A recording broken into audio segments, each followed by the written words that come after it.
प्रभाग क्रमांक 14 मधून अपक्ष उमेदवारी म्हणून शबनम फिरोज मंसुरी यांनी आज दुपारी नाशिक महानगरपालिकेतील पूर्व विभागाच्या मेन रोड कार्यालयात उमेदवारी अर्ज दाखल केला।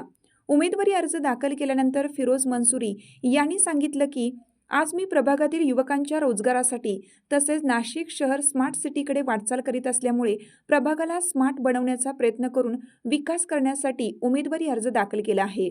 विकास, पारदर्शकता आणि सर्वसमावेशक प्रगती हाच माझा संकल्प आहे। ही माझी वैयक्तिक उमेदवारी नसून सामान्य नागरिकांच्या प्रश्नांसाठीची लढाई आहे। जनतेच्या आशीर्वादाने मी ही जबाबदारी स्वीकारत आहे। आजपासून बदलाची सुरुवात झाली आहे। तरुण आणि महिला यांच्या अपेक्षा पूर्ण करणं हेच माझं ध्येय आहे। विकासासाठी ही निवडणूक लढवत आहे। जनतेच्या पाठिंब्यावर आणि सत्याच्या बळावर मी उमेदवारी अर्ज दाखल केला आहे। त्यामुळे माझा विजय निश्चित आहे। सोबत सईद खान, रिया शेख, कासिम शेख, आतिफ अन्सारी, रशीद कुरेशी आदी कार्यकर्ते उपस्थित होते। दोनों आ रहे ना ब्रेव में।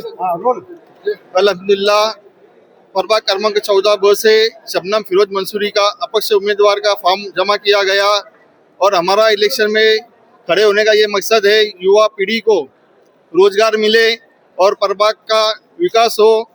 जैसे नासिक सिटी स्मार्ट सिटी बन रही है वैसे ही हमारा प्रभाग भी स्मार्ट प्रभाग बने।